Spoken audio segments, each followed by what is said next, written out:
thinking about Ramona's work with decolonizing research, right? And Taisha's work around dialogue. These are also institutional decisions that we can make to switch the fabric of stuff.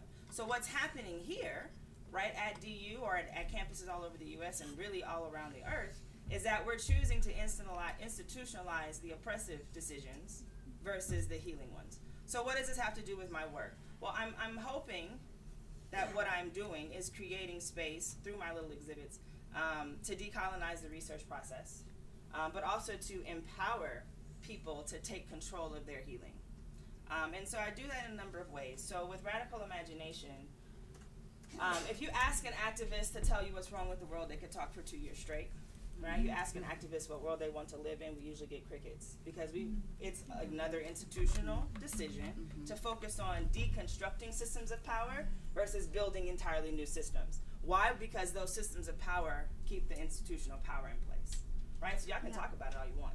Keep talking. Keep doing your little science, right? That science that doesn't even matter, right? You just keep doing your little science, and you keep talking. And I'm going to keep you busy, because while you're talking, I'm going to just keep messing stuff up, okay? So if we stop talking and start building, things start to change. So in this box of toys and stuff that's just really required to play, we're asking people to start to imagine beyond the constraints.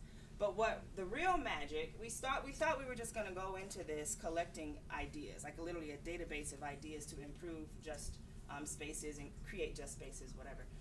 But really, we decolonize the research process, because what happens is community members come, they identify their own problems, they identify their own solutions, they assess those solutions, and then they talk about implementing them, all while I'm just watching and observing. So I have nothing to do with this process. So instead of me coming as a researcher saying, this is what's wrong, let me fix it for you, right? Savior complex. I'm saying, y'all fix your own problems, and let me just have some resources here for you to use however you see fit.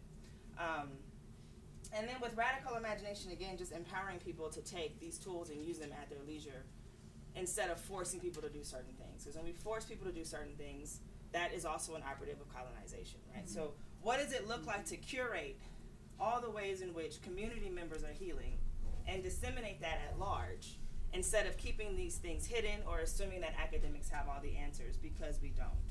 We just don't. So one of the things that I'm doing is I'm starting, speaking of institutionalizing, an Institute for Healing, Justice, and Equity at the school I work at. And our whole motto is you have to curate and value what community members bring to the table. You have to compensate those community members for their intellectual property, right? And then you have to disseminate them for free in ways that are completely accessible and equitable so that people can actually use them, instead of hoarding knowledge as if it's something that we can contain and consume for ourselves.